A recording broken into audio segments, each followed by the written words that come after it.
Prayers. Almighty God, by whom alone kings reign and princes decree justice, and from whom alone cometh all counsel, wisdom, and understanding, we, thine unworthy servants here gathered together in thy name, do most humbly beseech thee to send down thy heavenly wisdom from above, to direct and guide us in all our consultations. And grant that we, having thy fear always before our eyes, and laid aside all private interests, prejudices, and partial affections, the result of all our counsels may be to the glory of thy blessed name, the maintenance of true religion and justice, the safety, honor, and happiness of the king, the public weal, peace and tranquility of the island, and the uniting and knitting together of the hearts of all persons and estates within the same, in true Christian love and charity, one towards another, through Jesus Christ our Lord. Amen.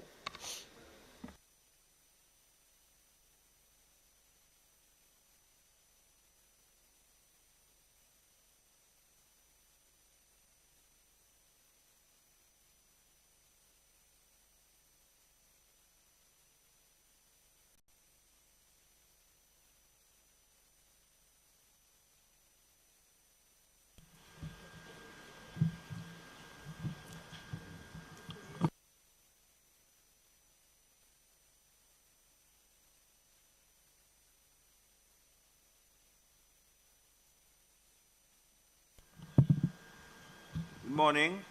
This meeting of the Honorable Senate for Friday, December the 9th, 2022 is called to order. Before we begin the business of the day, Senators Gabriel Morris and Shireen Golden Campbell seek your concurrence permission for them to join the meeting online. All in favor? Aye. And before we go further, one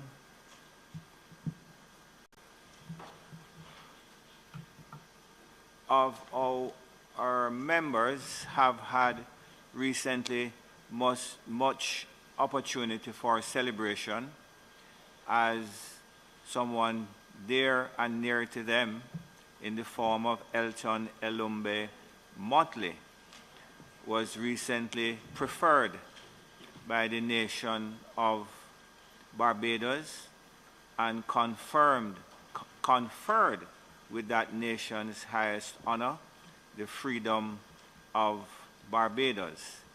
And I wish that to members place on record their congratulations to him. And of course,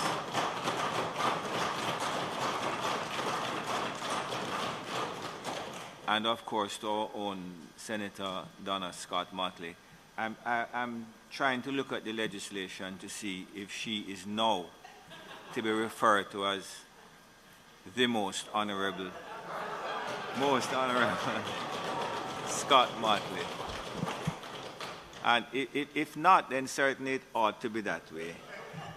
So please convey, of course, my personal congratulations, and congratulations to the members, congratulations of the members of the Senate to him. And for those of you who do not know, he was recognized as an author and a cultural activist, and someone who has played a remarkable role in shaping the identity of what is referred to as the New Barbados.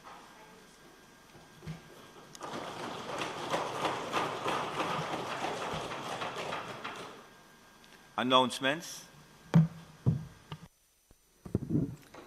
Laid on the table of the Senate today are the following.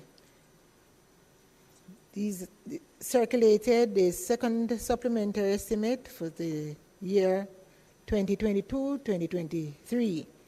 Also the monetary policy statement dated August 2022, supported by the quarterly monetary policy report for May 2022, volume 22, number 2, and the quarterly monetary policy report dated August 2022, volume 23, number 1. Reports of investigation into the failure of Horace Daly, a former Member of Parliament, to file a statutory declaration with the Integrity Commission. White Paper number 3 of 2022 entitled the National Investment Policy. White Paper number 4, 2022 entitled National Population and Sustainable Development Policy of Jamaica. White Paper, Ministry Paper number 93 of 2022 entitled Annual Report of the Auditor General Department for the financial year 2020-2021. Ministry Paper number 94 of 2022 entitled Report on the Appropriation Account, Auditor General's Department for the financial year 2020-2021. Ministry Paper number 95 of 2022 entitled National Population and Sustainable Development Policy. Ministry Papers numbers 96, 97, 98, 99, 100, 101, and 102 respectively, with respect to the law reform zones of special operations, special security and community development measures, Act 2017, for one, the Augustown Community the Augustown Community Zone Social Intervention, 2, the Greenwich Town Community Zone Social Intervention, 3, the Denham Town Community Zone Social Intervention, 4, the Mount Salem Community Social Intervention, 5, the Norwood Community Zone Social Intervention, 6, the Savannah-Lamar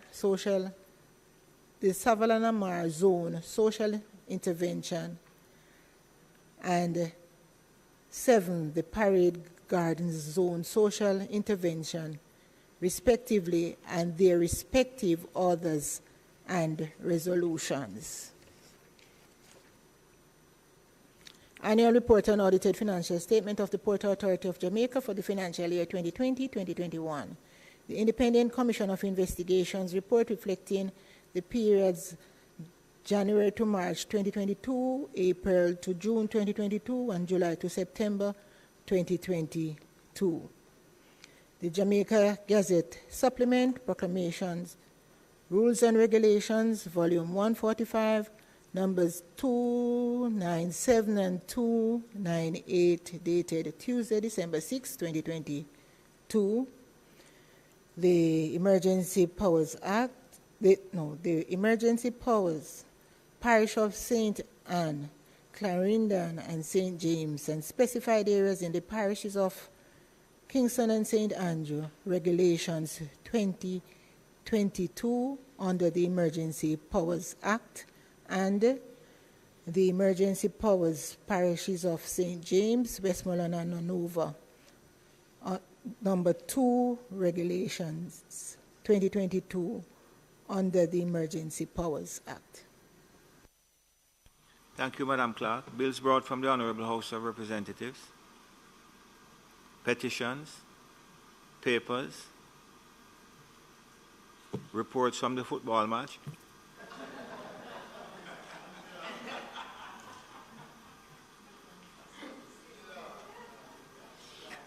reports from committees, notices of motions given orally, questions and answers to questions, motions that may be made at the commencement of public business requiring notice, motions relating to the sitting of the Senate, motions for leave to introduce bills, the presentation of bills without the leave of the Senate first obtained, public business. Senator Samuda.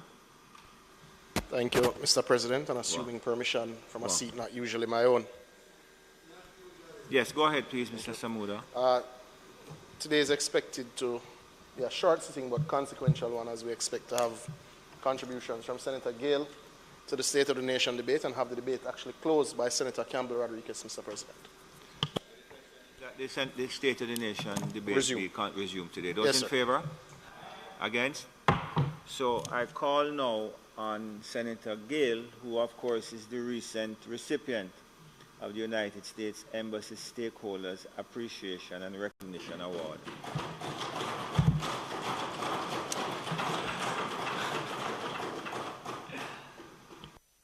Senator Gayle, I noticed that you were in some good company with that present that award there.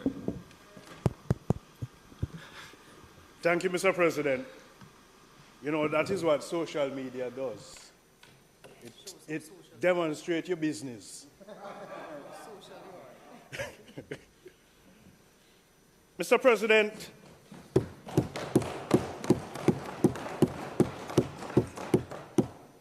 today I rise to make my presentation in the State of the Nation debate.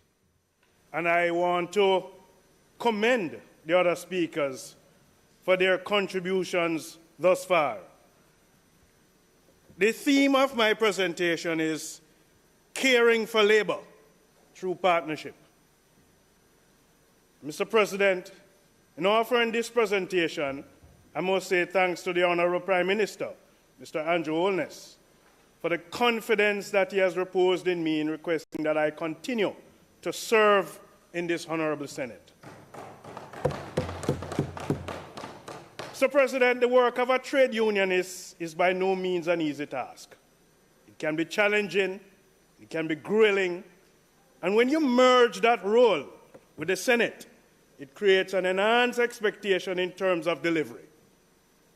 Those responsibilities definitely requires moral support. And so, my dear family has provided tremendous support. My wife Christine, my sons Krishna and Corey, I thank them for the enormous support that they have given me through the years. In fact, I must pay special credit to my wife. We have been friends for close to 32 years. And Mr. President, anybody that can put up with me for 32 years deserves a whole lot of credit.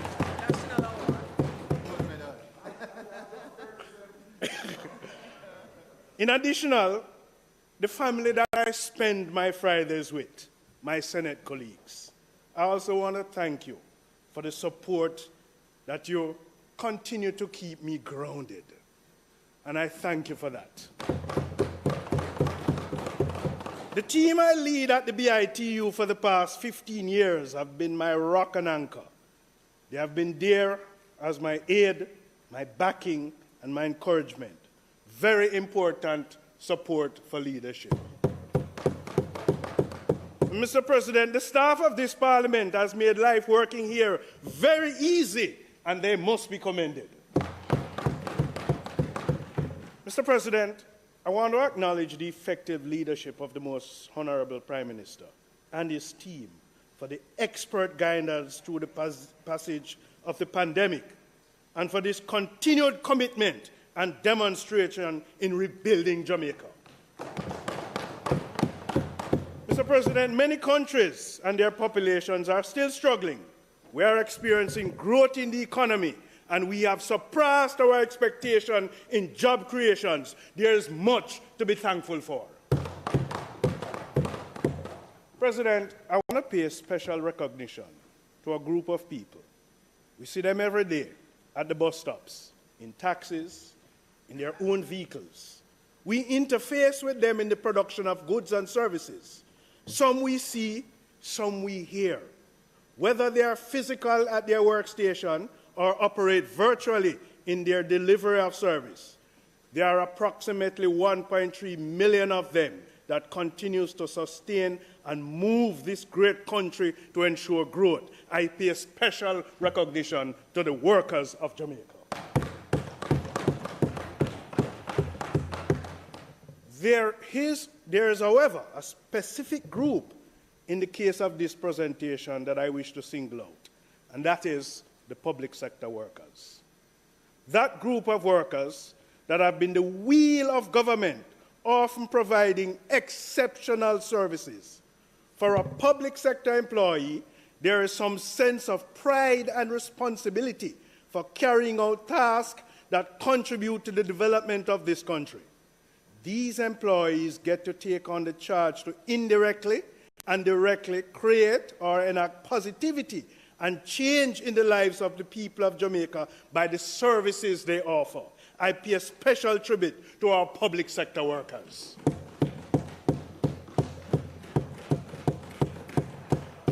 Mr. President, as any chef will know, recipes need the right set of ingredients to produce a delicious dish. Similarly, the right mix of people, policies, processes, and tools is imperative for achieving a modern, efficient, and effective public sector.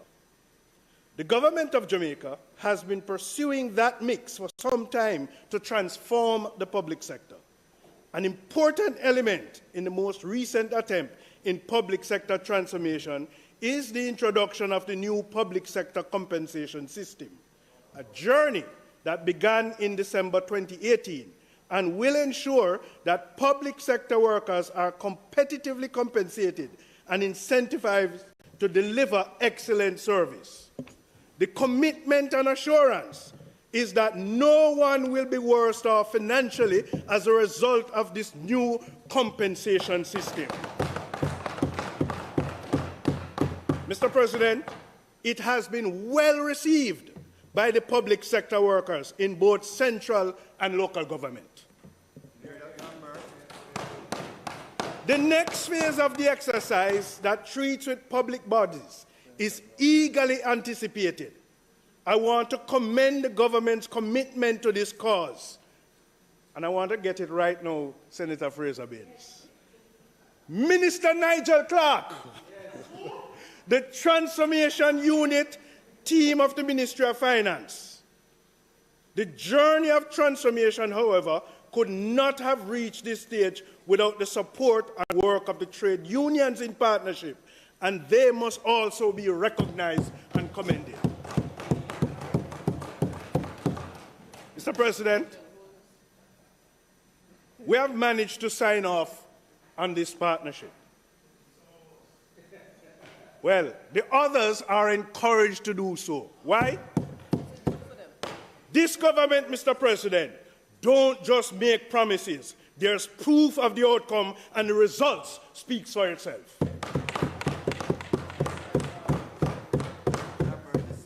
Mr. President, the work on transformation of the public sector must continue to ensure that we have a modern public service that is fair, values its employees, and delivers high-quality service.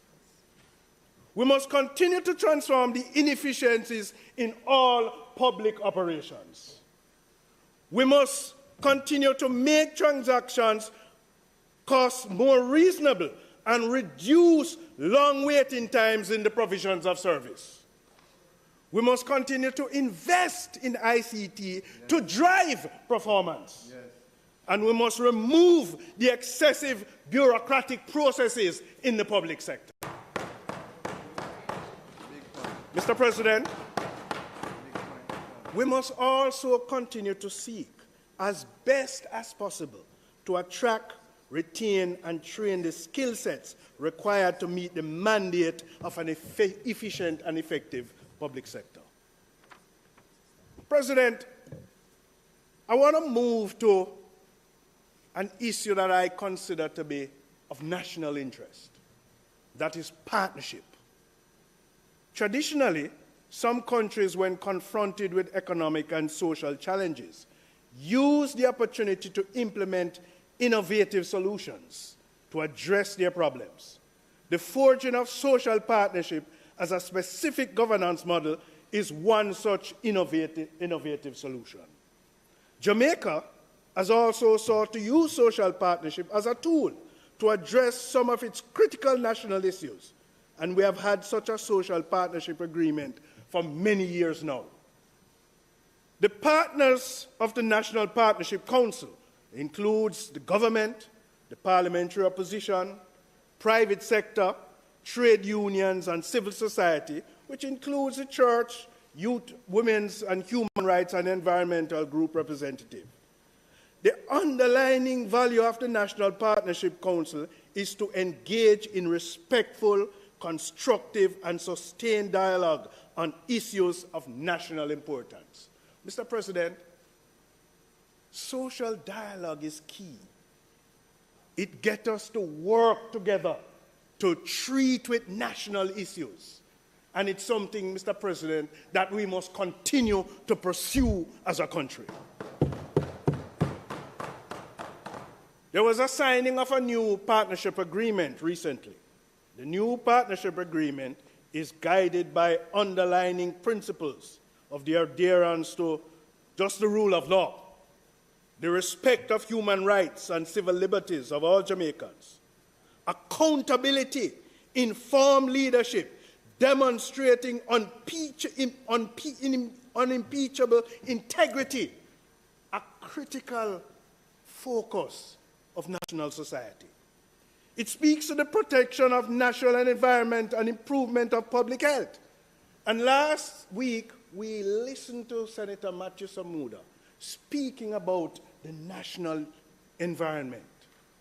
And one of the issues that came to my mind is the environment belongs to all of us, and we must work in partnership to protect the environment.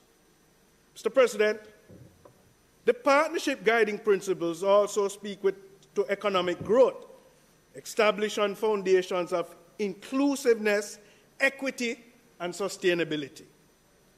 It also promotes the quality education and the foundation for nation building. And an important area to me speaks to individual and collective commitment to tolerance and maturity in conflict resolution. Mr. President, we are seen sometimes as a very aggressive nation, aggressive individuals. And we have a lot of disputes that can be resolved, whether dispute at the workplace, dispute inside here as parliamentarians. And one of the things I suggest is that we should be able to treat with our disputes in here and our behavior so that the others can see that we are leaders in conflict resolutions. Mr. President, the priority areas of the agreement have 5 strategic pillars of the United Nations Sustainable Development Goals, and it reflects on our own Vision 2030, National Development Plan, namely prosperity, peace, planet, and partnership. And it has the following national goals: to place Jamaica in an economy on the path to full and sustained economic recovery and achieve a prosperous economy with inclusive, equitable, and sustainable economic growth. President, that's important. It's important that, whatever we do as a nation, it is geared towards not only recovery, but a prosperous economy.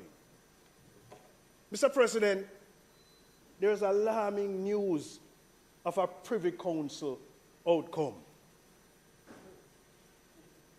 that is damaging to our country. We cannot afford any other FinSac in this country.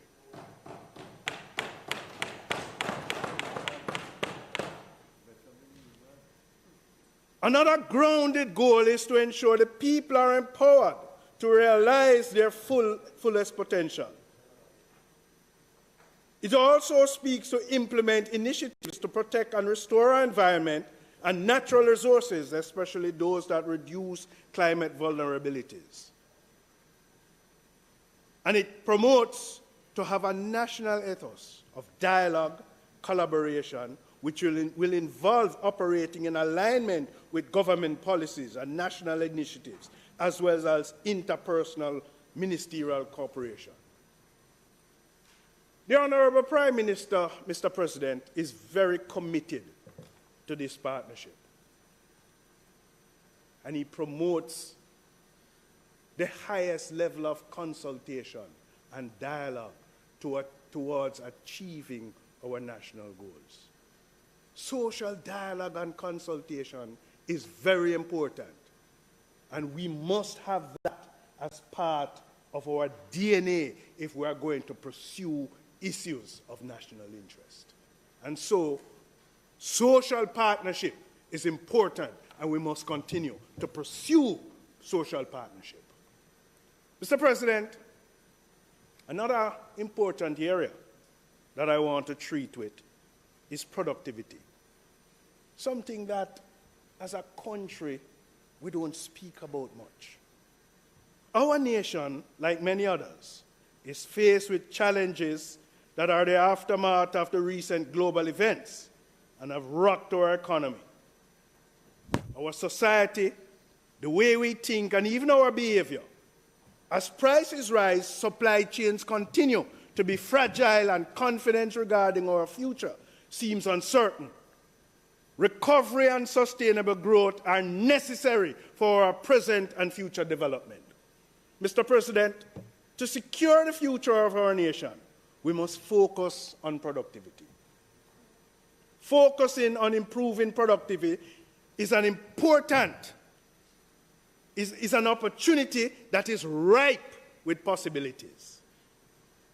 We must retrain our minds and practices to appreciate the full scope of benefits that productivity improvements will allow.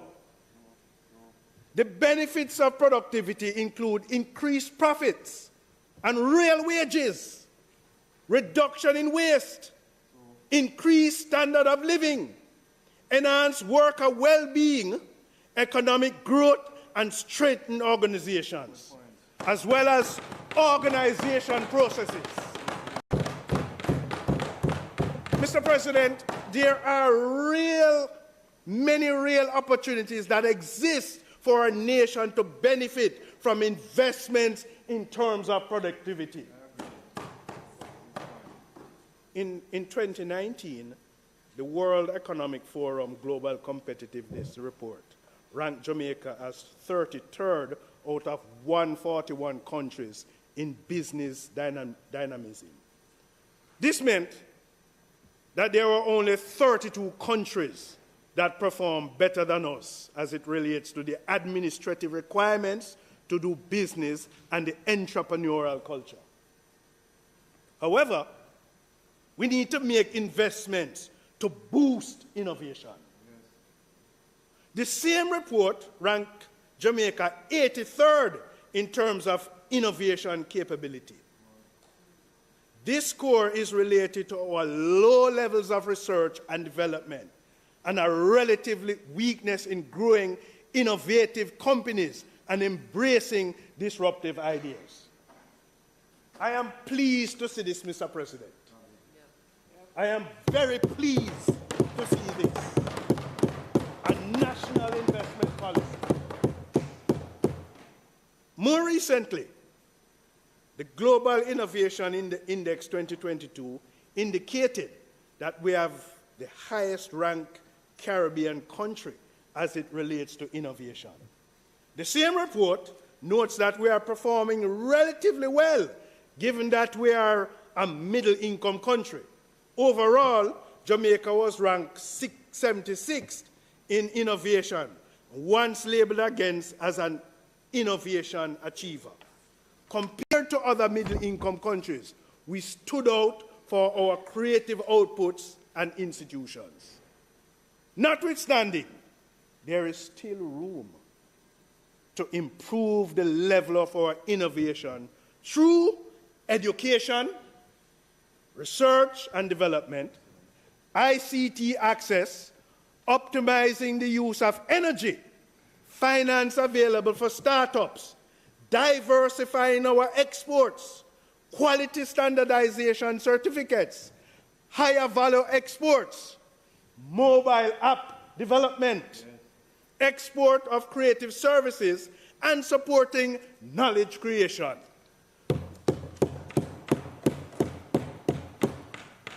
Not surprisingly, Mr. President, all these can have meaningful effects on workplace productivity.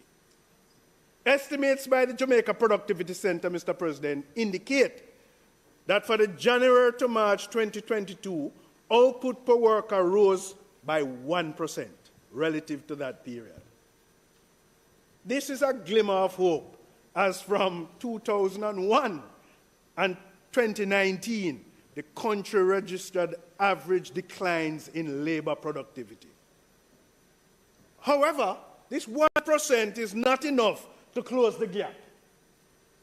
not enough to catch other countries like Singapore, Mauritius, and the DOMREP, who have been averaging annual growth in labor productivity. This year, we celebrate 60 years of independence.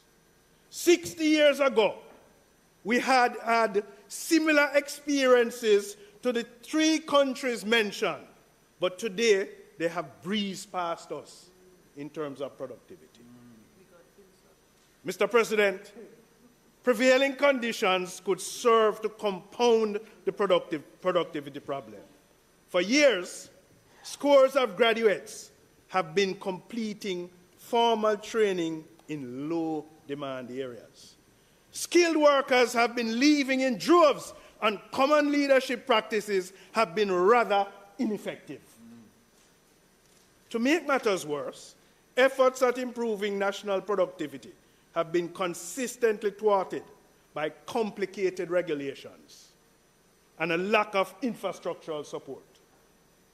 All things considered, these conditions do not bode well for long-run productivity. Hence, if Jamaica is to make strides towards becoming a more productive economy, swift and concerted action must be taken. Productivity improvement demands a focus on public awareness. We need to talk about it. We need to promote it. We need to create that level of awareness around productivity. Capacity building, measurements. Senator Brown and Senator Webby always talk about the measurements. But I want to add another dimension to it, advocacy. We need to talk about it. We need to raise awareness about the importance of productivity, to build local support and awareness. We can no longer approach the goals of production improvement and employment improvement in separate silos. Even well-intentioned efforts of promoting productivity could yield little to no results if workers lack the requisite knowledge and skills. And so to bridge this gap, Mr. President, it is necessary to equip workers, businesses, and even the public sector with tools to measure and monitor productivity improvement to ensure success. Mr. President, this will necessitate collaborations between the Jamaica Productivity Center, educational institutions, researchers, and private sector organizations to expose individuals to productivity analysis and auditing techniques. We must all strive to be advocates of productivity.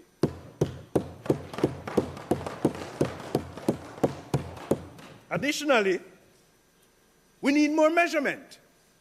As the saying goes, if you can't measure it, you can't improve it. That's true. Human resource personnel across all ministries must be trained in how to accurately measure public sector performance through appropriate key performance indicators. Finally, effective advocacy is heavily dependent on relationships. For this reason, realizing productivity gains will also require close working relationship between the Jamaica Productivity Center and its external stakeholders. This will not only ensure a seamless exchange of ideas and data, but also guarantee support for advocacy efforts. Despite the fact that firms and organizations in Jamaica do not effectively monitor productivity, there is no disputing the notion that the lack of human capital development, job skills mismatch, improper adoption of technology, long waiting times, high transportation costs, and low value added production are factors that limit productivity growth. The converse is that productivity growth leads to a rise in wages and incomes, and that has the opposite effect on inflation. Against that background, I want to urge us and I want to urge the government to expand existing efforts by one, investing more in and incentivize research and development, as well as innovation towards productivity. Establishing a committee to institute a special action plan and program aimed at developing human capital. Establishing productivity-focused curricula for both school-age children and professionals. If we're going to talk about productivity, let's talk about productivity at an early age of development. Let us encourage the youngsters to be more efficient and productive. And when we start from there, we build a generation.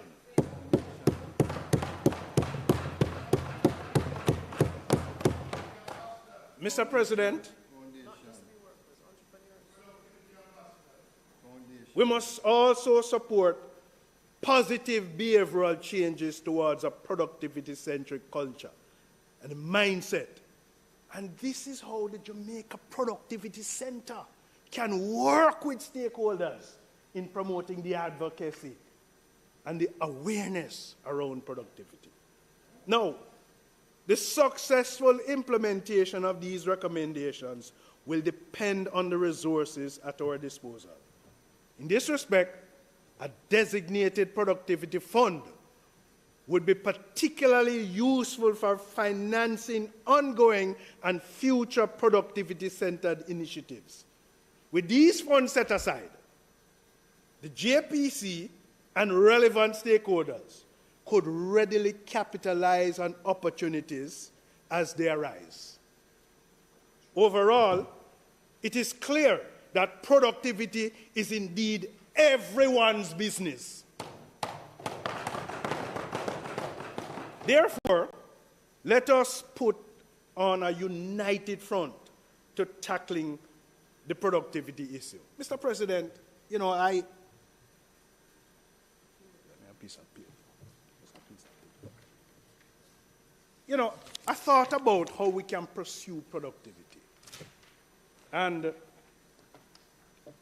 imagine you're standing outside in the wind and you have a piece of paper. And that paper falls. Chances are in the wind it will blow away. And we might not pursue it because it has no value.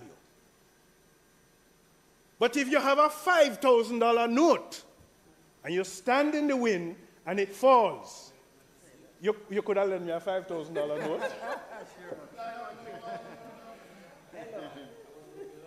If it falls, chances are that we will pursue it because it has value. Well, you want to use 100 US? If you pursue it, it will have value because it's blowing away in the wind. Mr. President, the point I'm making is that we must pursue productivity because it has a value. And we must chase it.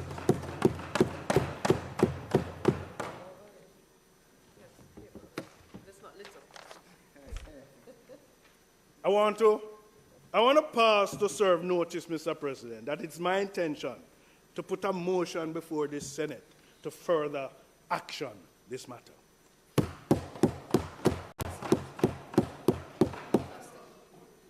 Mr. President, like every third world and even first world countries, Jamaica has experienced labor migration at a rate that cannot be dismissed or overlooked.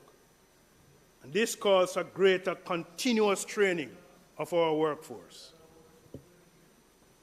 The changing nature of the workplace fuels the increased focus on employability skills.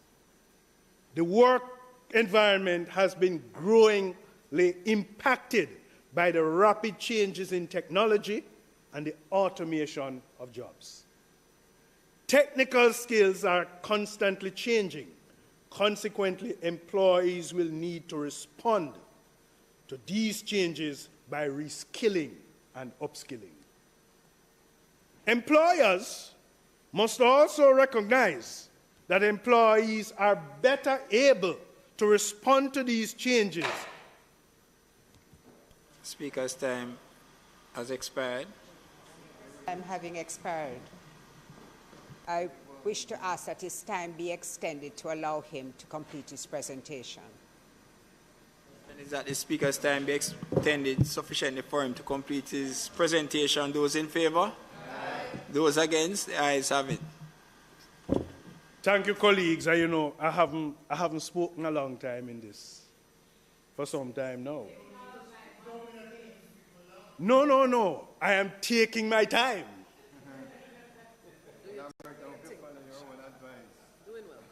President, I want to use the opportunity to recognize our former Senate colleague, Senator Arthur Williams, who's now ambassador.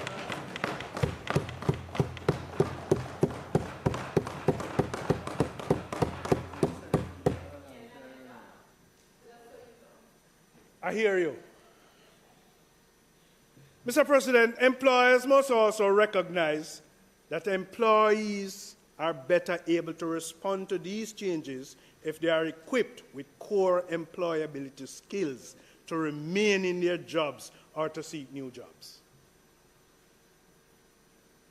This shift is accredited largely to the change in the world's economy, influenced mainly by globalization, technological changes, and increased competition. Deepening these issues, as we very well know, is the transformative change in the world of work brought on by the COVID-19 pandemic. So over the last 2 years, we would have seen a rapid change in how work has evolved. With drivers of change such as the aging population and low birth rates in developed countries, skill migration is increasingly being accepted as inevitable and necessary. In 2017, the government of Jamaica developed a national policy on international migration to harness its potential, as there is need to leverage the opportunities and minimize the negative impacts of skill migration. The reality is that while skill migration creates challenges of labor shortage for countries which individuals are immigrating from, it also brings huge benefit to both the countries people come from and in those they relocate to. Mr. President, such benefits include increased economic growth through increased investment, enhanced education and skills transfer. So chances are that if you migrate, you will learn, your capacity to develop may be greater. To treat with this migration, Mr. President, there must be engagement opportunities for employer organizations, trade unions representing workers, training institutions to collaborate with the Ministry of Labor and Social Security to train Jamaicans for immigration, circular migration, and internship opportunities overseas, through employer-funded schemes to include training, dual certification, and job placement. So we're dealing with the training, the certification, and also to place these employees in jobs. Skill migration provides numerous opportunities. However, to harness these benefits, training must emphasize to assist with the transition of international migration for both migrants and the citizens. So we have to develop a philosophy and a principle around migration of our workers. And Mr. President, these are the workers we're talking about. Our farm workers, our nurses, our construction workers, our hotel workers, our teachers and others. We must have a grounded policy to protect them for the transfer of these knowledge, the certification. Mr. President, the reality of life is that we have to compete with the skills market. And I want to suggest that in order to treat with this certainty, we must also seek to retain by offering competitive earnings to provide decent work in a competitive space. So we have workers who have the propensity to migrate for better opportunities, but we also, on the other side, must seek to retain the skills. And one of the ways of retaining such skills is for us to pay better as a country. Is for us to have decent work environment in order to retain the skills. According to a recent publication of the ILO, employers are now facing greater emphasis on recruiting workers with good employability and technical skills. According to the World Economic Forum, at least 50% of all employees will need reskilling by 2025. So you can't get complacent, at least 50%, because the world of work continues to change and we are operating in a very competitive space. So right now, Mr. President, remember, when it comes to the labor market, the world has no boundaries nor borders. So we are competing with a global market space. Yes. And because of the competition of the global market space and the advent of technology and the fact that jobs continue to change, we have to continue to upskill and reskill our labor force.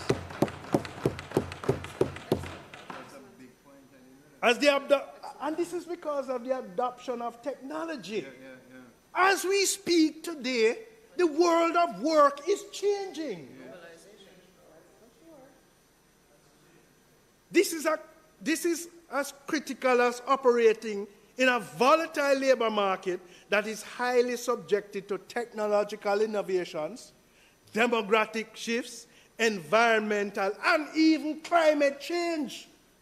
Mr. President, our agricultural sector, our tourism sector is being impacted by climate change. And globalization and productive and trade. Jamaica's productivity and competitiveness depend in large measures on how well the most vulnerable citizens are able to find meaningful employment. Yeah? Mr. President, there's a sector in society that we need to take care of, that we need to pay special attention to in this market space. The unattached youth. The unattached youth. Particularly those in volatile communities. They need access to quality training and certification if they are to break the cycle of being disadvantaged and be integrated into the labor market as skilled and productive citizens. We don't want the unattached youth to appear as being part of the labor market and to be designated as unskilled labor. We want them to be treated and to be defined as skilled labor. By providing youth at risk with the right training and development opportunities, we will be equipping them to participate in the economic, social life of their community, so they can give back to their community. If they are skilled, defined and designated as skilled labor, when they go back to their communities, they are being demonstrated as a key example, and so others can follow. Mr. President, priority focus should be given to increasing the reach of programs and services and increasing participation. So, not only to provide the service, not only to provide the programs, but to ensure that there's growth in terms of participation. Youth engagement and the reintroduction, Mr. President, of national service.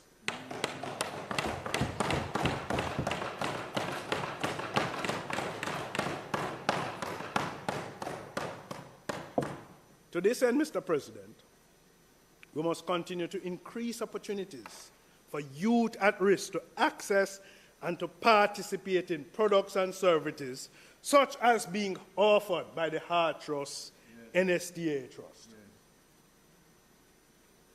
There must be deliberate strategies to strengthen the delivery modalities, the number of access points of institutions, and programs for service. So we talk about the modalities, but the access points is important so that they have opportunities of reach. And we must consider the following critical questions. How will we improve how we go about researching the needs of youth at risk? We can't just plan for them. We have to research.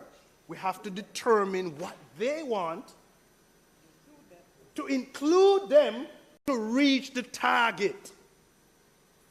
How will we strengthen the relationship with local organizations in the ecosystem to develop and deliver the programs and services? How will we engage youth not as beneficiaries, but as partners in designing and carrying out the programs? So we must not look at them as just being mere beneficiaries. We must work with them to become partners so that they own. Vested interests, equity. How will we plan to implement activities so that the activities are engaging to the youth? Because we don't only want to attract, we want to retain. How will we formally acknowledge the youth's participation in the program and services? And this is where the rewards and the recognition. So there must not be just a reservoir of passing through the program, but there must be the recognized reward of coming through the program. And we must also set programs that can elevate them to other levels. Mr. President, this calls for us to implement enhanced strategies that will include collaborating with other social services agencies in order to create a holistic network of support, making programs and activities interesting, relevant, and engaging while providing safe space. Mr. President, you know, one of the things we do, and we don't recognize it, we assign staff that don't have the appropriate background and credentials to work with youth at risk. We can't have in this space square pegs in round holes. The persons who are working with youth at risk must have the appropriate background and credentials to lend support. And so we have to partner with agencies that serve youth at risk. So we have to partner with the detention centers, the court-referred delinquents, the wards of the states. And last but not least, we have to maintain a positive program experience for youth, acknowledging youth for the progress that they make. So if they go through, one of the things that we have to work with, you go through this training program as a youngster, go through the training program as a youth. There's a particular reward that you're going to look forward to. It's employability. You want to be sure and satisfied that the next measure is to ensure that they can find a job, suitable and decent employment, appropriate with the certification and skill that they would have derived. So, President, it would be remiss of me not to speak about this other particular area that is of concern to me. Not really. No, and I recognize the change. Mr. President, I continue to consider the abuse of contract labor arrangements as being among the most precarious forms of employment, which in the long run serves the benefit of neither labor nor national interest.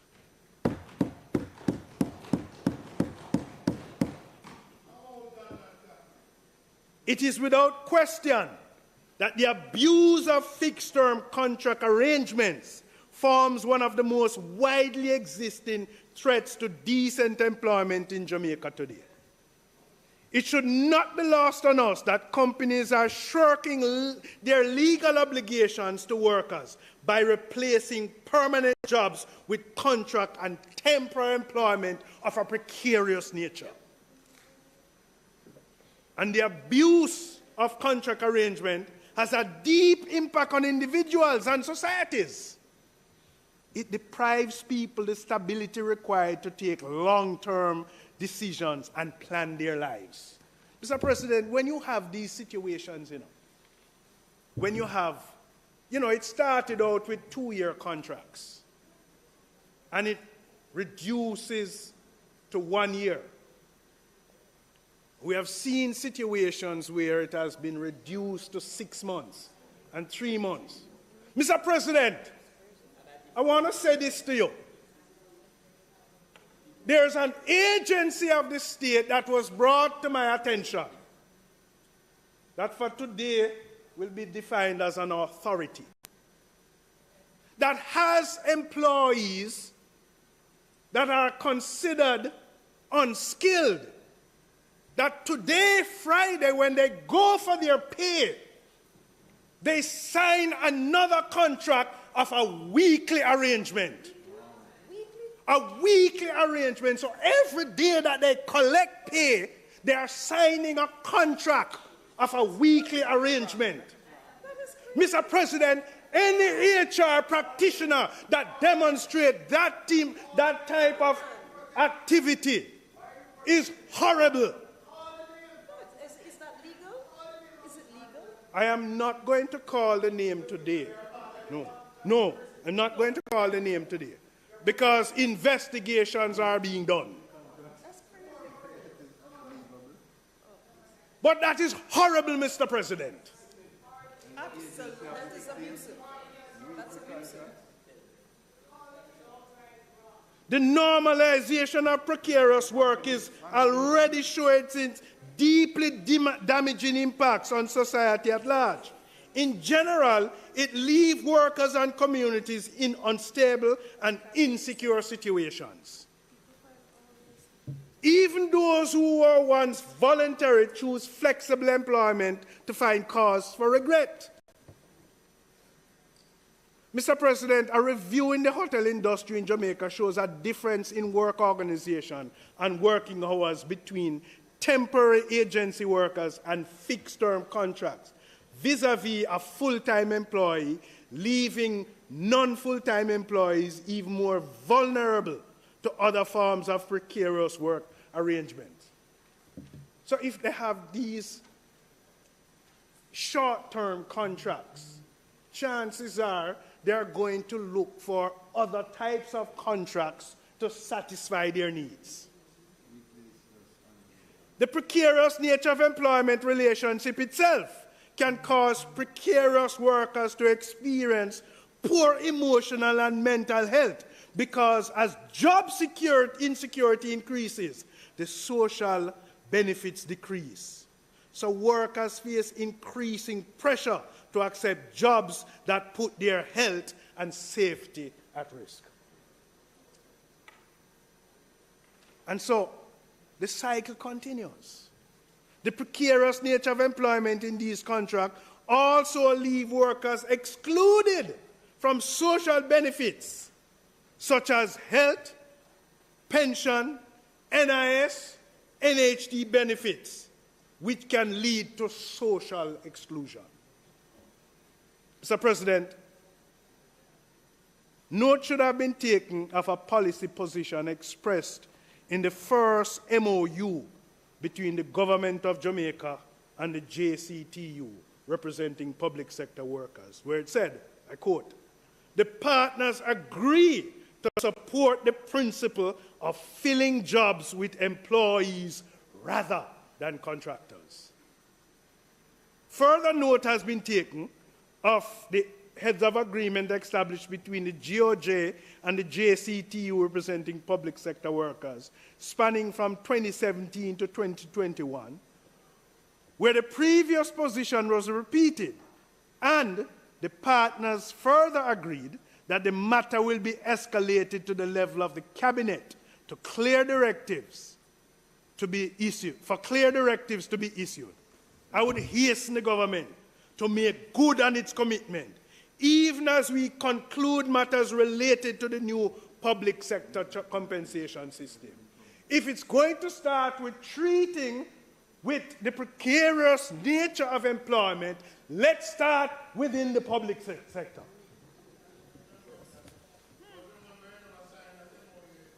No, I signed every MOU. You can't tell me about signing of MOUs. You need to go sign the one that is there now.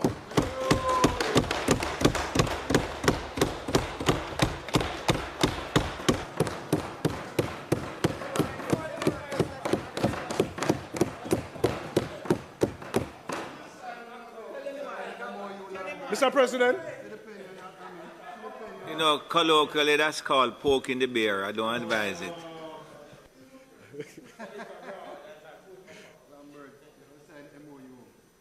Mr. President, I want to be clear that as night follows day, that the shock of this social inclusion and the absence of adequate pension arrangements will come home to haunt us if we do not take appropriate steps to treat with the epidemic, which is the abuse of contract labor arrangements.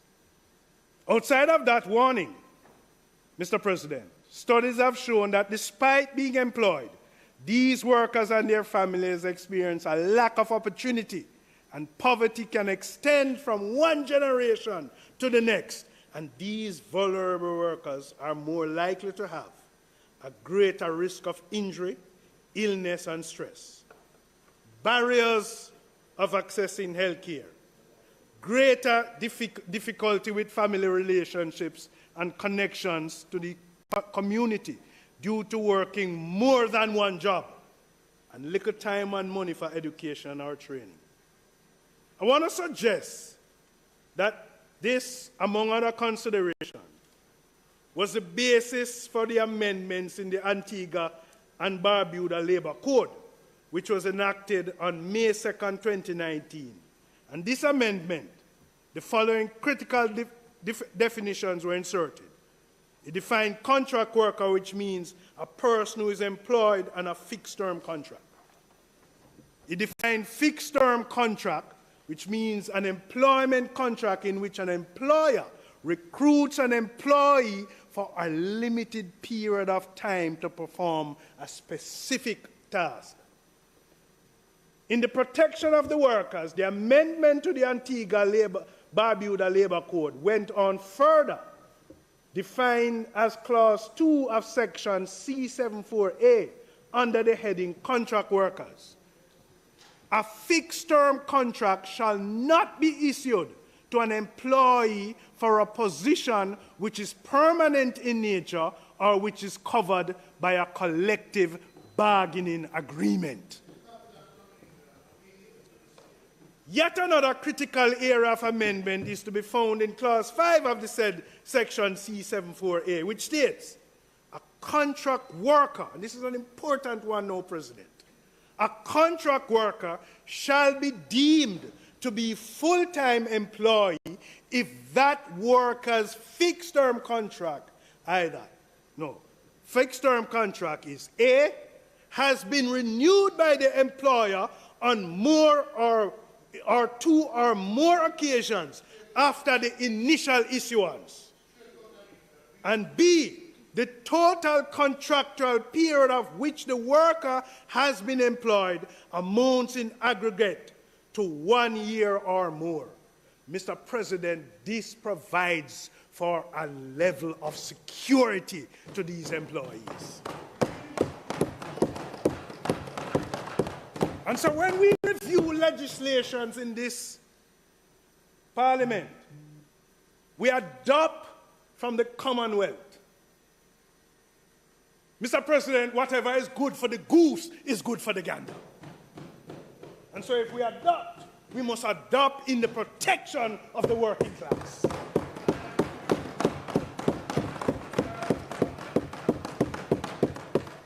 It is the interest of the protection of employment in Jamaica that I want to suggest the mention above amendments to be reviewed and considered for inclusion in our own Labor Relation and Industrial Disputes Act and all other relevant areas in supporting labor legislation.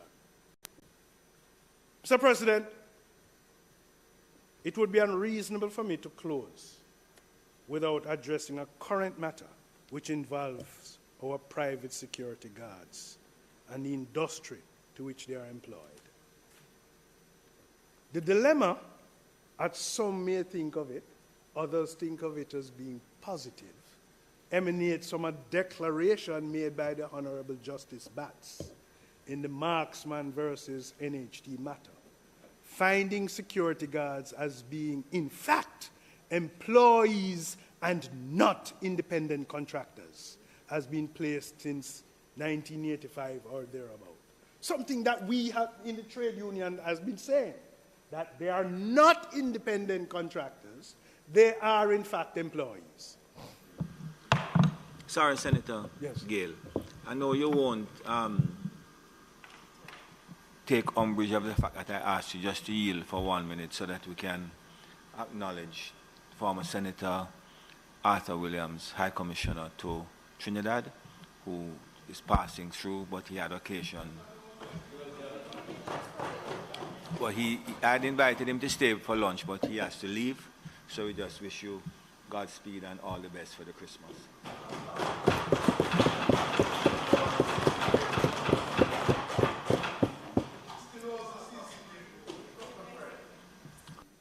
Thank you very much, Arthur. Go on. Go ahead, please, Senator. Thank you. This well-founded judgment has impacted the security guards. It also impacted the security guard companies, the government, and all other stakeholders.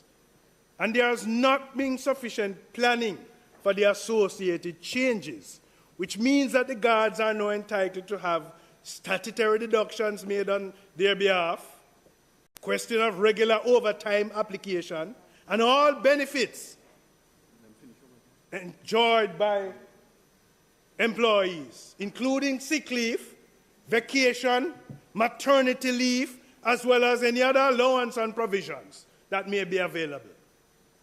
We understand that such a judgment, the changes might not take place like the switch of a light. It's not. But it's deep concern relating to national interests, the industry and the guards and other stakeholders. Even the trade unions. What we have proposed in the first instance is a joint industrial council to treat with security guards, in order to protect the industry and also the players of the industry, which is critical to our society. There needs to be the greatest level of consultation between the parties to create the fix. It's not an overnight situation. It has created anxious moments, no doubt, for the security companies involved. And we need those security companies to create that enhanced security for our country. We also need the security guards, because they play a very pivotal role in our society. We must not see them as guardi or security. They are, in fact, professionals and must be recognized as such. And so, Mr. President, while we have no doubt that the government is seized of the matter, we must be divisive. We have to fix the anxious moment.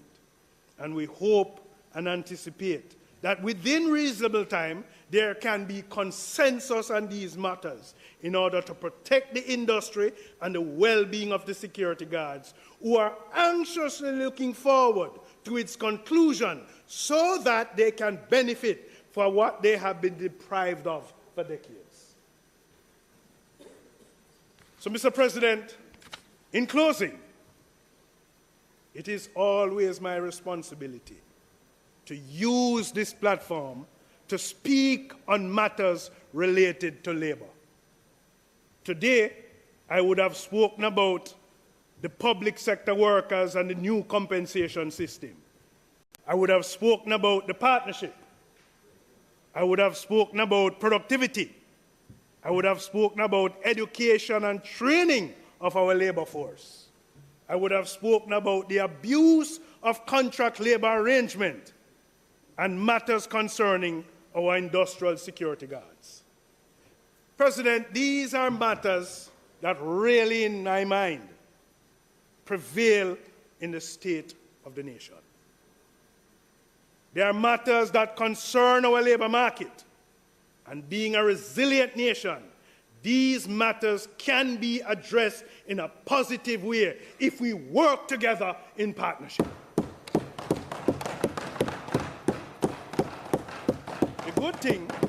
The good thing, Mr. President, is that we have a government that cares about the working class. And it not only cares about the working class, it also cares about what the working class cares about. And so I'm positive that these issues can be addressed accordingly. On the matter of partnership, Mr. President, I want, on the matter of partnership, I want to end by recalling Helen Keller's prolific statement, and I quote, alone we can do so little. Together we can do so much. May it please you, Mr. President.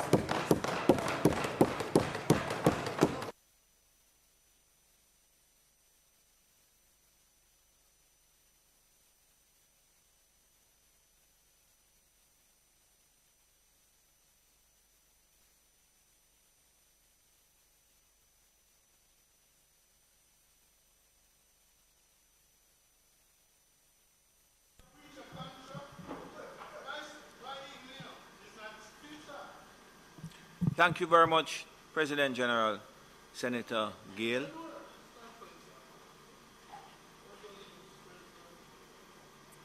And I think that we have now Senator Campbell Rodriques close the State of the Nation debate for this 2022. Go ahead, please, Senator. Thank you, Mr. President. I just heard a scream.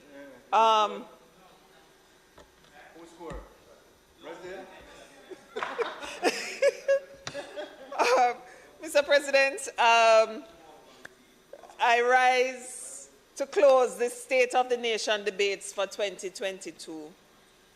As I felt when I opened the debates a few months ago, I still feel honored and privileged, not just to be opening and closing the debate for 2022, but to be part of this review chamber doing great work on behalf of the people of Jamaica. Let me pause to again thank the Honorable Prime Minister and leader of the Jamaica Labour Party, Andrew Michael Holness, for appointing me here, thus allowing me to contribute to nation building. I also need to thank you, Mr. President, along with the leader of government business, Minister Kamina Johnson-Smith, and our whip, Senator Kavan Gayle, who just spoke. The leadership afforded to me through the guidance from each of you has been invaluable. Thank you. To every single Senate colleague on this side and on the opposite side of the aisle, thank you as well. I have seen myself grow as a senator because of what I have learned in committees and here in the chamber on a Friday. Let me also say thank you to everyone who contributed to the State of the Nation debates. We must continue to participate and to do this necessary annual assessment of the state of the nation. Mr. President, colleagues, I speak today not to respond to all the points made in the speeches during the debates, but to remind us why we need to trust the process of building and recovery that our nation is currently undergoing. As parliamentarians within a Westminster system of governance, it is quite easy for the status quo to be where government members applaud all that is happening and opposition members decry everything, as supporting for them would mean the government is doing something good. Let us commit that for 2023, we will all do what is best for Jamaica and her people. Let us rise above the limitations placed on us under the first-past-the-post system and make Jamaica and her people the priority at all costs. If the aim is Jamaica being her best self for her people, does it matter who is in power as long as the work is getting done? Yes. I sound naive, and I'm saying so while my own party is in power.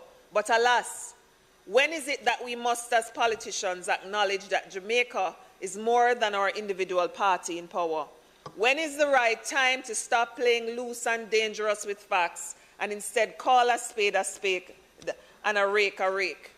Each party, the PNP and the Jamaica Labour Party, have contributed significantly in similar and different ways to build this great nation. Mr. President, it is easy and quite tempting for me to spend much more time focusing on hypocrisy and calling on us to work well together for the greater good.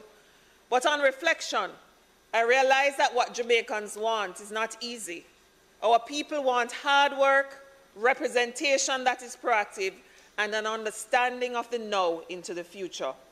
Mr. President, I will aim in this speech to highlight some of what is happening in the country as far as governance is concerned and ask that as a nation, we trust the process.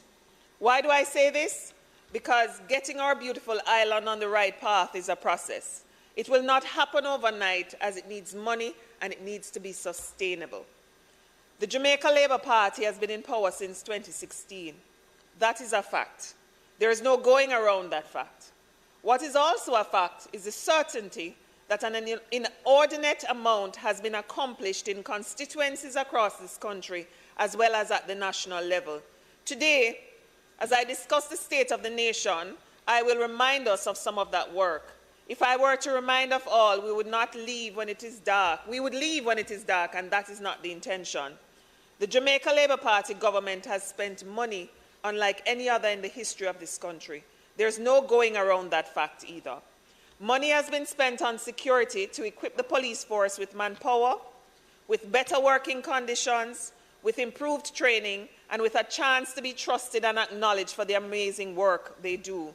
There's hardly ever a time when someone from the government side gets up to speak about security and does not remind us all that the factors around solving security problems are being solved one at a time. So much so that at every opportunity there are insults hurled to say that this government promised that Jamaicans would be able to sleep with their windows and doors open. Yes, it was said, and guess what? It was meant. This is still the aspiration of this government. And if I know my Prime Minister and my Minister of National Security, it will happen. It will not be a quick fix, and it will not be an easy fix, but the crime monster will be curbed in this country under this government. Trust the process. Let us for a minute imagine that one is making chicken soup. The ingredients of chicken, water, carrot, dumplings, chocho, corn, scallion, pepper, thyme, salt may be involved. Now keep in mind that some of these ingredients are needed and some are desired. Nonetheless, this is the medley of ingredients. Try as one may, the soup cannot be made faster than how long the process takes. The ingredients need to be prepped, they need to be peeled and washed and put in a pot. And even after being placed in the pot, Mr. President, the soup will still need time to be cooked. Because Senator Gayle is hungry, and because his mouth may show white squall, and Senator Williams over there may tease him about that white squall, it does not change the fact that soup making is a process. It does not change the fact that time is needed for the soup to cook. As a country, we have tried the shock and awe approaches. We have tried the police groups that are expected to bring fear and order. As a nation, I think we can, however, agree that long-term sustainable solutions to crime require less shock and awe and more strategy. Mr. President, in wrapping up my arguments around the state of security in this nation, I go back to make a comparison to the soup analogy. Just as how the soup needs ingredients, so does the curbing of crime. Better working conditions for police, underway as we speak. More training, continuous. More tools to get the job done, being done, and will continue to be done. Sensitization and exposure to top-tiered policing, continuous. Up-top police intelligence, we can certainly commend our brothers and sisters of the police force for their marked better improvement, better performance in this area. One last point on this, Mr. President. We always argue that we need greater numbers of police officers. That is being worked on. In the second half of this year, 2022, there have been 2 batches of graduates of police officers.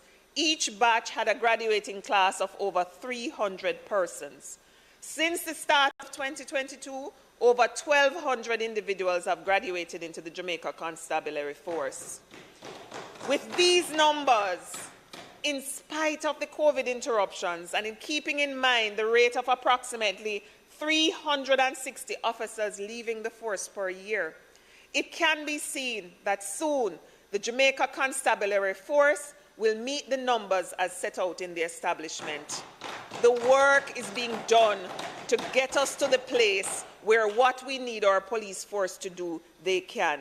All the pieces are being put in place. What do we need now as a people to do? We need to trust the process and know that just like a pot of chicken soup, the right ingredients and time will bring something that even those who tease and mock will be proud of. Mr. President, Senator Longmore, in her contribution to the State of the Nation debate, spoke about love and the power of play. Love for each other and being more playful must not be scoffed at, as such strategies can be used to help curb the crime beast in our midst and solve problems around violence in schools. Coincidentally, Senators Brown and Gayle also called for us to be more united as a country, for us to work together to achieve more. Love and unity with respect goes a far, far way. Mr. President, the state of the nation in Jamaica is not only in transition, but it is hopeful, getting stronger by the day, and on a path to ensure resilience. Now, my next comment, I don't want it to be mistaken as a brag. Instead, it is meant as a statement of fact. Minister Hill spoke to it, as did Senator Webby, when in their contributions to the State of the Nation debates. Mr. President, the state is, there is an overperformance of the Jamaican economy. That is a fact that cannot be argued against. My island nation is not defaulting on loans. Jamaica is paying debt on time. There is $3.5 billion in supplemental for roadworks. We are building roads without loans. Departure tax was budgeted at $8 million, but came in at $12 million for the first 6 months of the year. Let us not forget that this overachievement with the departure tax did not come from an increase in that tax. It came from an increase in numbers. Mr. President, Jamaica, our beautiful Jamaica, has successfully emerged from a global pandemic with a few bruises and delays, but no cut up, no beat up, no bang up. And Mr. President, to borrow from Honorable Nigel Clark, it was accomplished without new taxes, and it is a big deal. Mr. President, I could go on about the economy, but restraint is necessary. My joy and pride must not overshadow good sense, which says it's okay. Bragging is not always the best way forward. Let me talk instead about other areas with which Jamaica is in a good state. Let us start with the agricultural sector. And I'm talking about the agricultural sector because it's often ignored. There has been a 17.4% growth in the agricultural sector in the third quarter of 2022. That is from July to September. That is not just singular growth in one quarter. This 17.4% increase represents 6 consecutive quarters of growth since the second quarter of 2021. This accolade belongs not only to the government with its policies and programs, but most importantly to our farmers and fisher folks of this country, along with those who buy locally as much as is possible. Mr. President, there was a target set of local farming meeting 20% of the local demand for onion. I remind us that the target was surpassed and 40% of the national demand was met locally. Trust the process. We will get there. For potatoes, 70% of the national demand was met by local production. When we talk about agriculture, we often forget fisheries, but Mr. President, the National Fisheries Authority is now part of the Blue Justice community, which provides access to key services to improve the government's efforts to address fisheries. We can expect big things through this initiative facilitated by UNDP and funded by the Norwegian government. Mr. President, agriculture is not sexy and not exciting to many of us. But if we are to achieve food security, we need to keep ahead of the game, and we as a people need to ensure we know what is happening. The Grow Smart, Eat Smart initiative, which is a flagship strategy of the government to boost production and elevate the sector, needs all hands on deck. As I was sharing with Senator Fraser-Binns, I often leave here on a Friday after Senate and go to the market because I have to support my local farmers with their healthy food that they're selling right in the market, not buying the one in the supermarket wrapped up in plastic. There needs to be continued efforts to increase domestic food production, which is a key component of the work being undertaken by Minister Charles and his team. Mr. President, Senator Webby, as did Minister Hill, mentioned that the export bill for Jamaica is too high. Minister Hill highlighted that in only 1 year did our exports exceed our imports since independence. 1966, it was Minister Hill. I quote from Senator Webby when he said, Jamaica needs to cut its import bill from US $1 billion to 500 million US dollars by 2030.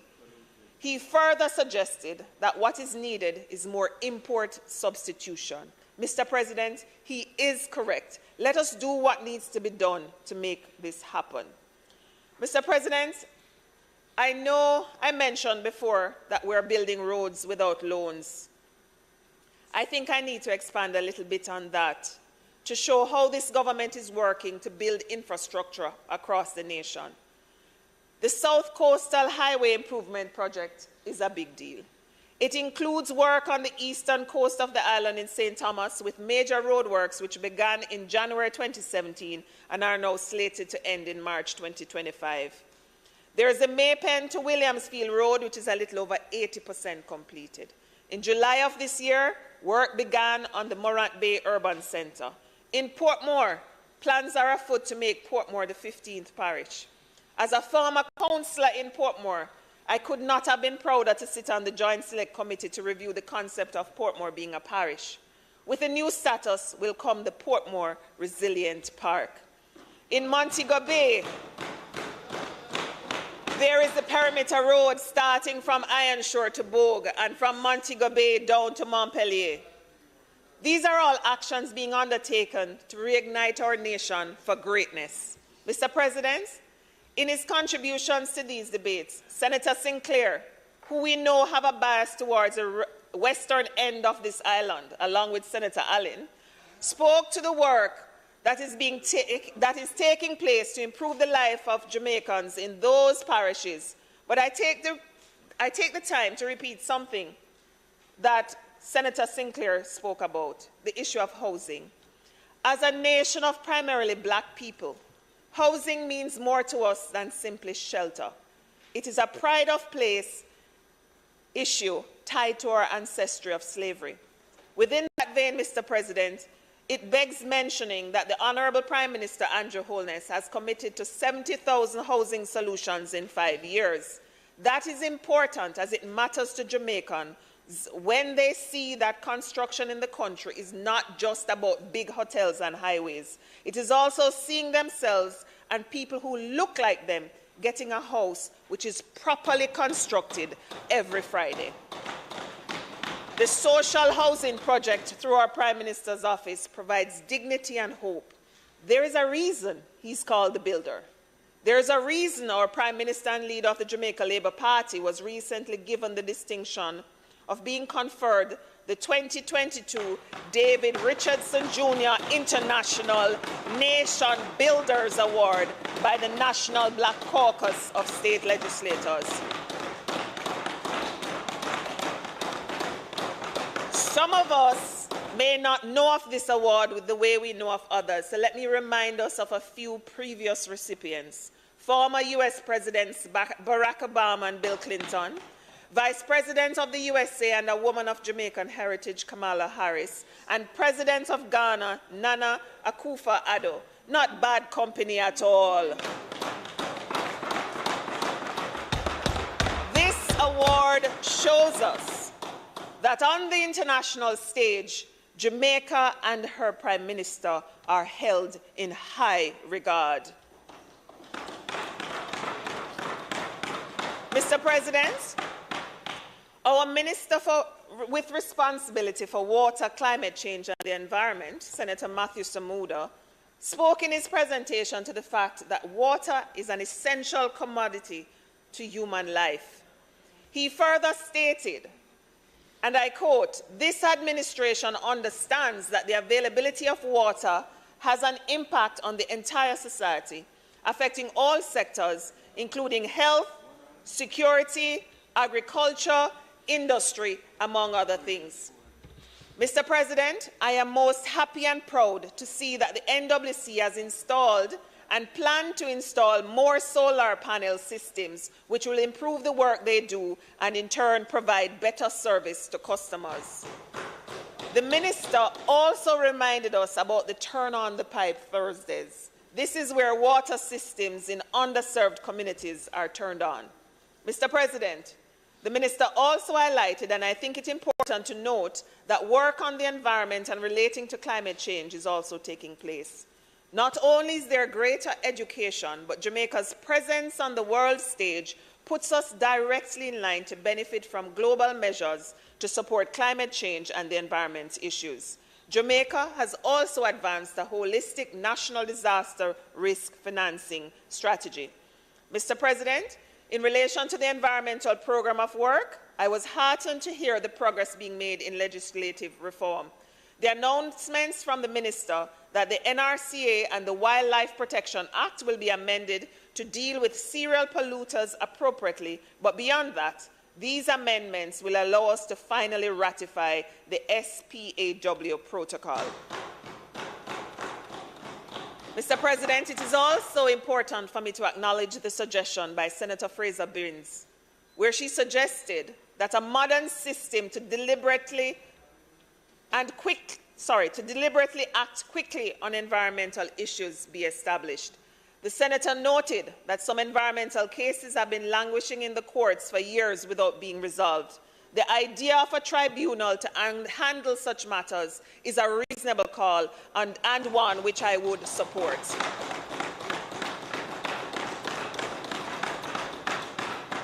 Mr. President, our leader of government business, Minister Kamina Johnson-Smith, contributed to the State of the Nation debate, and she took the time to remind us of the partnerships forged through her leadership under this government. We may be an island, but we are not existing in an isolated state. Good relations abroad are just as important as good relations locally.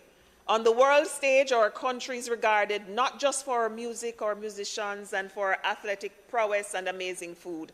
Jamaica is also known for its diplomatic relations, which have seen our opinions and support sought. It has seen bilateral and multilateral successes.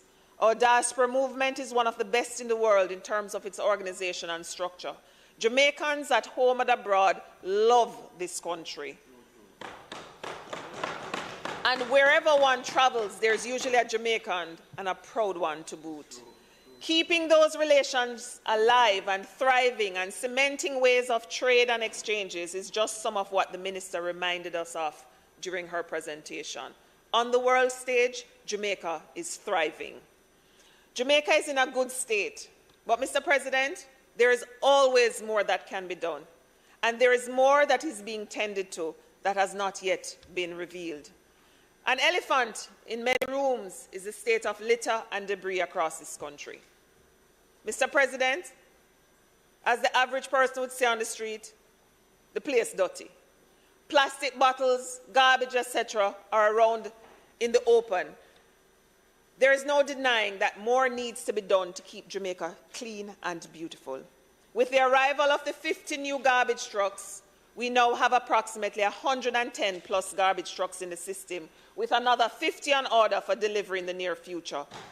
The ability to, in a timely manner, collect garbage across the island will help to alleviate the problems we now face. Additionally, we know that as a people, our garbage is more and more complex than it was, say, 20 years ago. But our garbage disposal systems have not been upgraded enough to match this complexity. That is the reason, Mr. President, that the 2 new waste disposal sites that are being built are important. Hear me clearly. New dumps are not being built. Instead, modern sanitary landfills are what are being constructed. In the near future, there will no longer be uncontrollable fires at Riverton Dump. The Riverton Dump has served us well, but also has caused us much pain. It will be decommissioned. Mr. President, a waste-to-energy plant will be built, and we know that when this government says that something will be done, it happens. No staying in the pipeline with plans for this country. Mr. President, as mentioned by the Prime Minister recently, garbage collection will be put in the hands of the private sector. I am sure we all look forward to the details on that divestment. Nonetheless, Mr. President and colleague senators, us as a people need to take responsibility for keeping our immediate and wider surroundings cleaner. Let us commit to not tossing trash through our vehicle windows or on the streets when we walk. Businesses need to pay to discard rubbish properly. Families living near drains and gully need to not dump the garbage from their backyards into these facilities. The government has a responsibility to ensure the country is kept clean, as do every citizen to contribute to that cleanliness. Mr. President, I use this moment to call for the Solid Waste Management Act to be brought soon to a joint select committee of this Parliament for review. There needs to be greater fines for littering. There needs to be a system to penalize the owners of cement trucks that spill along roadways and cause unnecessary and avoidable road damage, which leads to a shortchanging of the purchasers of concrete. Mr. President, while I am on the topic of reviewing laws, let me take the opportunity to highlight that we have laws on our books that are in urgent need of review. The Domestic Violence Act immediately comes to mind. I am happy that Minister Grange has said it will be before this House in short order. We look forward to that. There is the Occupational Health and Safety Act, which was previously before a joint select committee. The committee needs to be reconstituted and the bill moved forward to becoming law. Jamaica needs data collection on laws around the care economy. Too many people, both men and women, but especially women, participate in unpaid work to their own, oftentimes, downfall. The country and her economy would actually benefit from this transition to acknowledging and working to formalize a care economy. The Child Care and Protection Act, which focuses on the rights of children in places of safety, the age of criminal responsibility, among other things, also need to be revised. Mr. Chairman, the law that will allow Ms. Agatha in Maidenhall, St. Mary, to collect her prescription at a pharmacy in Gayle without first having to go back to the clinic in Gayle also needs to be reviewed. It cannot continue to be where electronic prescriptions are only acceptable if the person has a paper prescription to bring when going to collect the medicine. This old system is causing some of our poorer people hardship. We need to fix it. Mr. President, if we are to approach the creation and passing of new and the revision of older legislation in a sustainable manner, we must streamline our systems. The country needs more legislative drafters. Each ministry needs at least one highly capable and trained legal officer with skill in legislative drafting. Mr. President, it would be nothing short of remiss of me not to correct some of what came out in the State of the Nation addresses from Senators Morris and Crawford. I mention these two specific because misinformation in this time is dangerous. Not can be dangerous, but is dangerous. No power is worth the harm done by presenting misleading facts. If incorrect information was given because the giver did not have the correct facts, I urge each of us in this House to use the researchers who are here to assist us to fact-find. The researchers can be contacted through the Office of the Deputy Clerk, for those who do not know. If the aim is to mislead, to get likes, and to make sound bites for news outlets, let us find other ways to make the news. Misleading people who look up to us is never, ever a good thing. Mr. President, through you, I would like to point out to Senator Gabriella Morris to the fact that there has not been an increase in migration the way she portrayed it. The numbers do not support the argument. According to data released by the United Nations, the current net migration rate for Jamaica in 2022 is negative 3.808 per 1,000 population. That represents a 0.42 decline from 2021. There has not been an increase in migration. That is a fact. Mr. President, we don't make up numbers. Mr. President, through you to Senator Crawford, who happens to not be here this week, I want to use his misstep in using UNICEF numbers in an inaccurate way, as publicly corrected by them, to say we can and we must do better. Nothing is worth misleading people who depend on us to be accurate. There is no need for me to repeat this specific misinformation. I urge all of us in the Senate on both sides to stay on the side of facts, argue logically and with integrity from a research-based perspective at all times. Mr. President, before I wrap up, let me take this opportunity to thank the staff here at God Knows. Thank you to the clerk for leading a team in whom I have seen such improvement in the 2 years since being appointed to the Senate.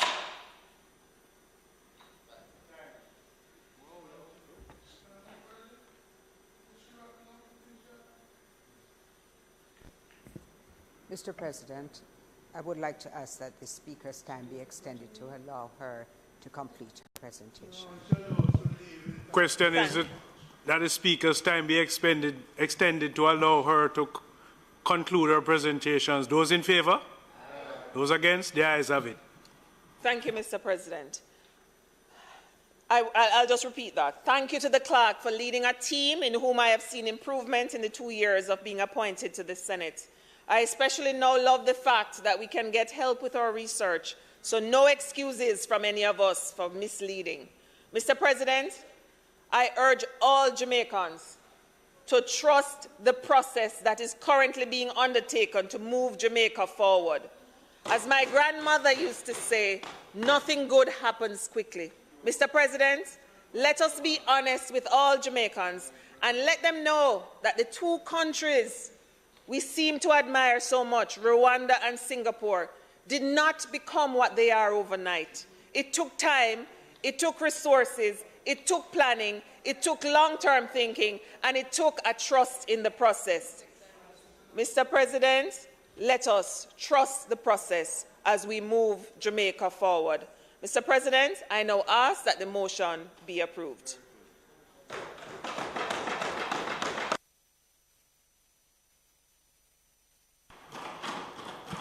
Thank you, Senator Campbell Rodriques. And the question is for the motion to be approved. Those in favor? Aye. Those against? The ayes have it. Motion approved. Mr. President, it is not intended to do any further business today. I ask that the sitting be suspended for a date to be fixed. Question is for the Senate to be suspended for adjourned for a date to be fixed. Those in favor? Senator Morris?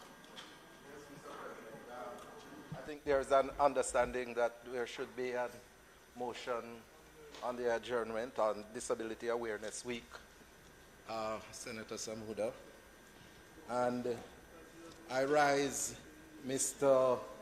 President, to bring to the attention of this honorable chamber that last week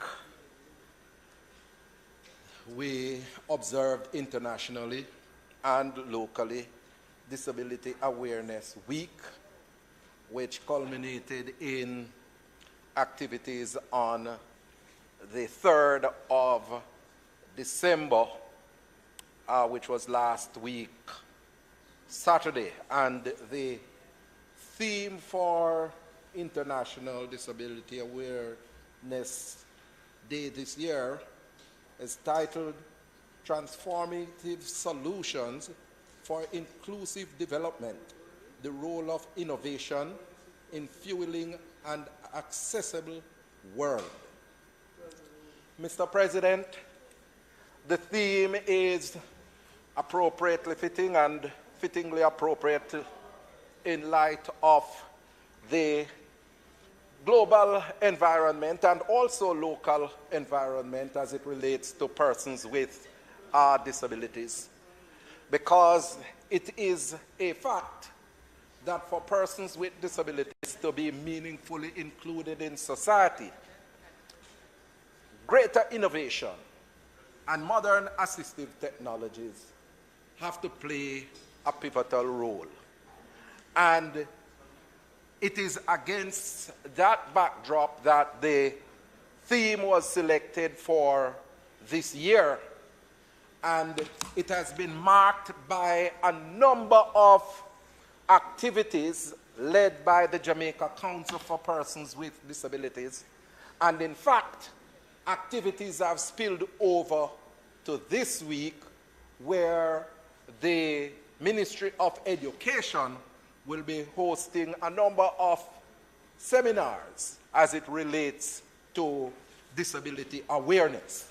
Mr. President, disability awareness should not just be confined to the first week of December, but should be an ongoing engagement as we seek to debunk some of the myths associated with persons with disabilities over centuries. And I want to implore all members of society to understand that disability is not something that we are exempted from. You know, we can have a snap and moment of time and just get a slip and we end up with a disability. But we must always maintain in the back of our mind, Senator Webby, that having a disability does not equate to inability. Because with modern technologies, we are able to live as near normal as possible in terms of our lives. And I want to say, Mr. President, that's why I was extremely proud to be invited by the government of Saudi Arabia to speak at their biennial Disability Studies conference held by the King Salman Center for Disability Studies.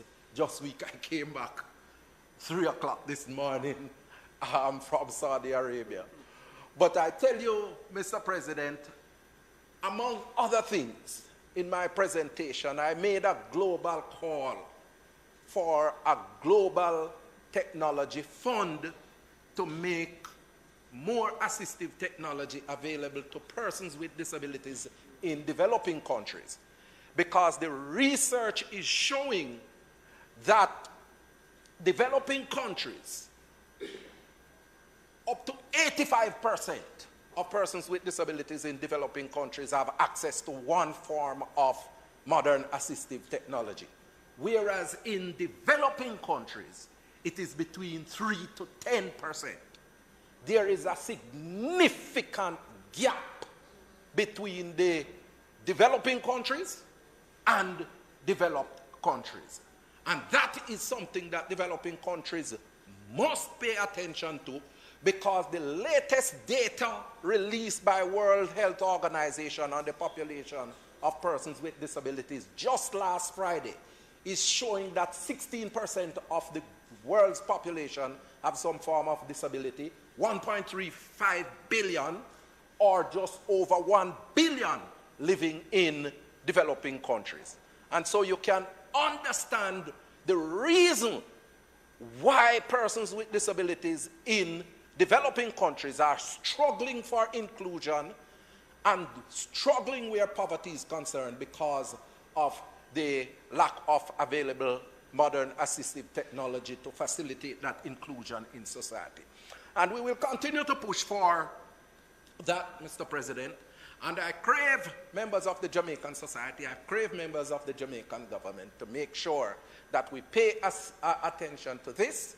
And I recall that we brought the Disabilities Act into effect in February of this year.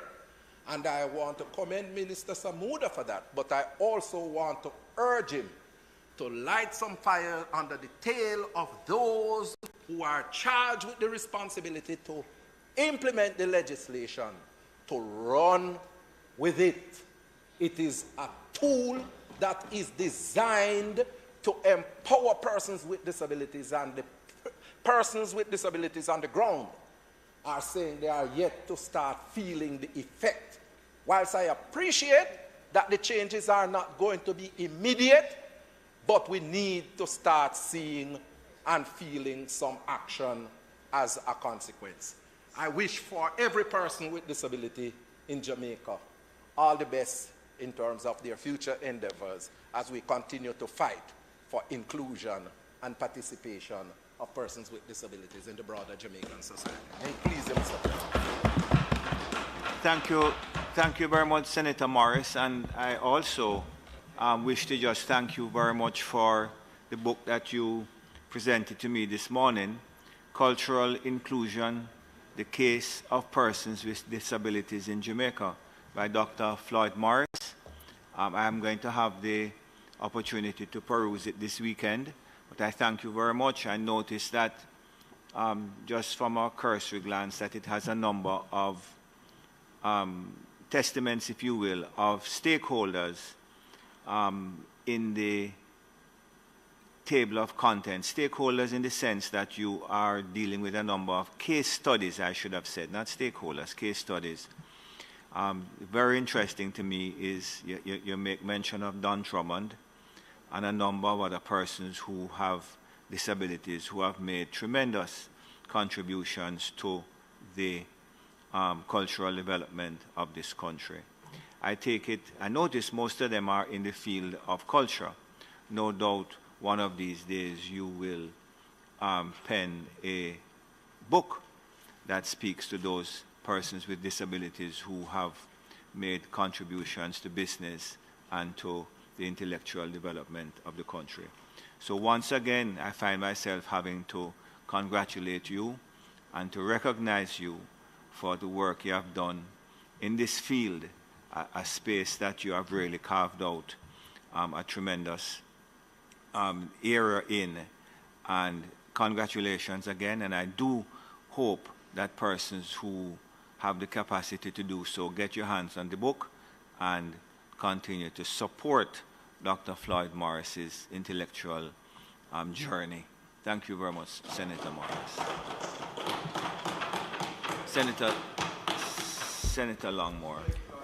Thank you, Mr. President. And I rise to join in congratulating Senator Floyd Morrison on his accomplishments as always, but also to clearly bring attention to the Disabilities Week that was being celebrated from the 3rd of December to today. The actual last event in that week of activities today, which is the Founders Day activity targeting the early stimulation program.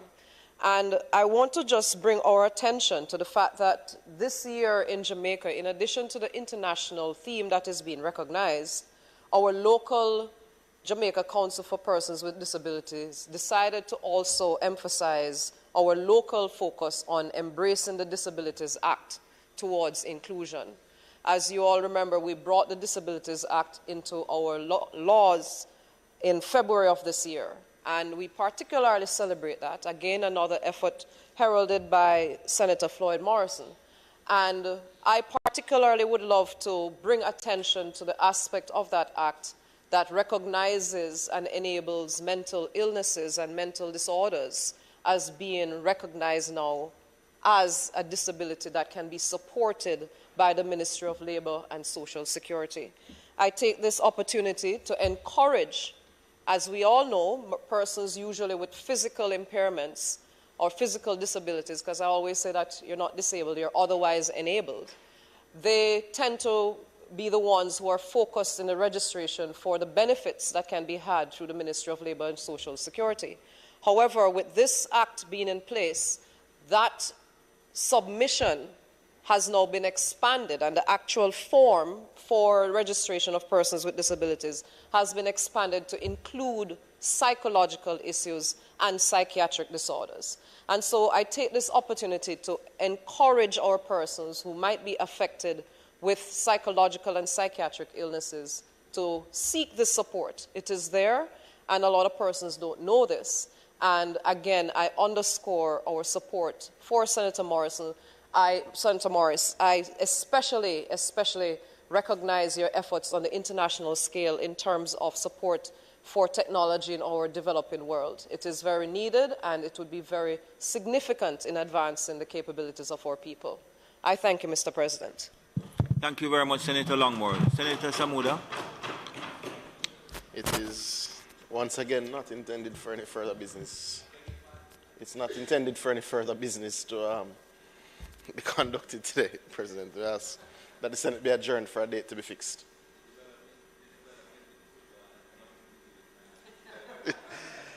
See everybody next Friday. The question is that the Senate be adjourned for a date to be fixed. Those in favor?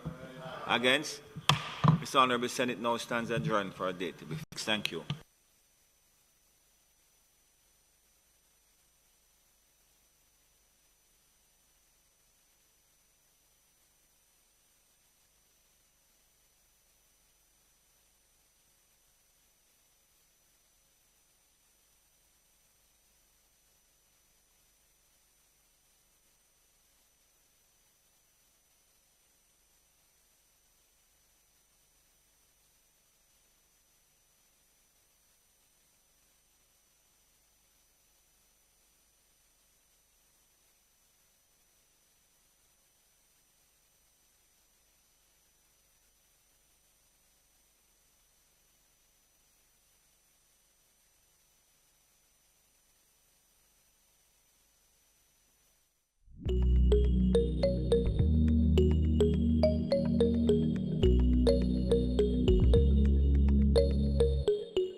Over 100 murders in 1 month, Jamaica? We can't continue like this. The killing must end. Do right by the future generation. Get the guns, save